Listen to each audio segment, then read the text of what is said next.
అందరికీ నమస్కారం అండి. ఈరోజు చాలా సంతృప్తి కలిగినటువంటి సందర్భం. నా మిత్రుడు వగ్గం సత్యనారాయణ, బాల్య స్నేహితుడు, ఒంటిమావుడు గ్రామంలో సెంటర్లో ఉన్నటువంటి స్కూల్లో గంగారాగ మాస్టారు, శివరాం మాస్టర్ గారి ఆధ్వర్యంలో మేము చిన్నప్పుడు చదువుకున్నాం.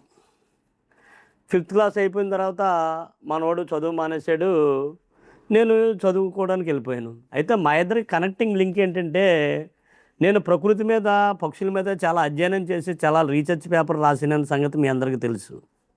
దాని కారణం చిన్నప్పుడు వీడు పక్షులు కొట్టడానికి కేటల బార పెట్టుకుని తోటలోకి వెళ్ళేవాడు. పక్షుల మీద ఇంట్రెస్ట్ తోటి నేను వీడి వెనకాల తిరిగేవాడిని. తర్వాత కాలంలో ఈయన పక్షులు కొట్టడం మానిపించాను.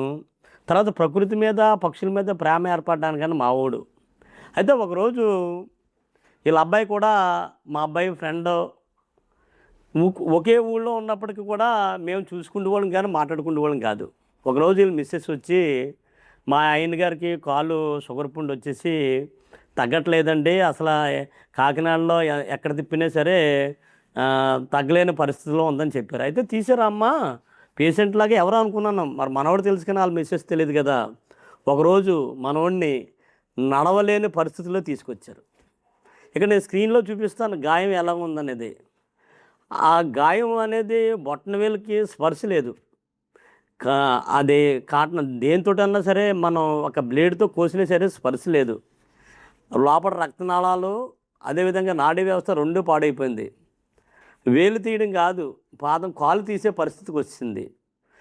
ఈ కేసుకు చాలా రిస్క్, రెఫర్ చేసేద్దామని అనుకున్న టైంలో బయటికి వెళ్ళిన తర్వాత మా ఓడితో జ్ఞాపకాలు గిర్రని తిరిగాయి. జ్ఞాపకాలు ఈ కేసు వదలకూడదు, ఏదైనా చేయాలి, రిస్క్ చేయాలని నేను మనవాడికి మాట ఇచ్చాను. వీళ్ళ బ్రదర్ కూడా, మా బ్రదర్కి ఫ్రెండ్, మాట ఇచ్చాను. ఆ మాట ప్రకారమే ఎంతో దారుణంగా ఉన్నటువంటి ఆ వేలుని ఈరోజు మీకు స్క్రోలింగ్లో చూపిస్తాం, మొత్తం ఏ విధంగా తగ్గించామో. అది మా మిత్రుడు మాటల్లో ఎలా ఉంటుందో ఒకసారి వినండి. నా పేరు సత్యనారాయణ, వగ్గం సత్యనారాయణ. నా మిత్రుడు ఫ్రెండ్, చిన్నప్పటి నుంచి కలిసే ఉన్నాం. కానీ చదువుకున్న తర్వాత విడిపోయామండి. విడిపోయిన తర్వాత ఆయన మాస్టర్ గారు అయ్యారు, మనం వేరే వ్యాపార విషయంలో సైడ్కి వెళ్ళిపోయామండి. సడన్గా నాకు షుగర్ కురుపు ఏర్పడిందండి. షుగర్ కురుపు ఏర్పడితే 2-3 హాస్పిటల్కి వెళ్ళామండి. వెళ్ళిన తర్వాత తిరిగి ఎన్ని హాస్పిటల్కి వెళ్ళినా తగ్గలేదు. తగ్గకపోతే వేరే హాస్పిటల్కి వెళ్తే కాలు కుళ్ళిపోయిందని చెప్పేసి అది కొంచెం కోసారండి.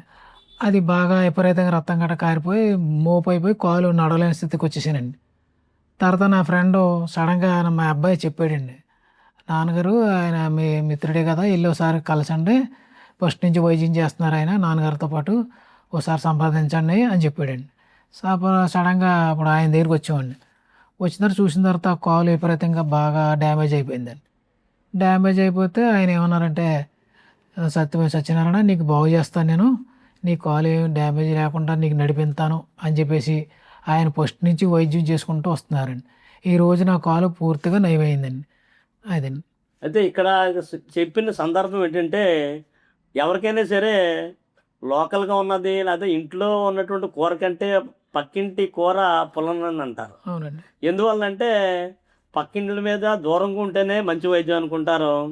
ఇది ఈ వ్రణ వైద్యం ఎంతోమందికి వేళ్ళు, పాదం, కాళ్ళు కట్ చేయకుండా వైద్యం చేసాం. దానికి సంబంధించినటువంటి సాక్ష్యాధారాలు అందరూ కూడా మా అందరికి ఉన్నాయి. ఈ సందర్భంగా చాలామంది ఈరోజు ప్రపంచంలో ప్రతి సెకండ్కి ఒకళ్ళు పుడుతుంటే ప్రతి 2 సెకండ్లకి ఒకళ్ళు చనిపోతున్నారు. కానీ ప్రతి 4 నిమిషాలకి ఒకళ్ళు కాళ్ళు తీస్తున్నట్టు ప్రపంచవ్యాప్తంగా నివేదికలు ఉన్నాయి. చాలా ఆందోళన కలిగిస్తున్నాయి. ఈరోజు ప్రతి ఒక్కరికి కూడా షుగరు పెరిగిపోతుందంటే వాళ్ళు కాళ్ళు తీసేస్తారు కొంతకాలానికి.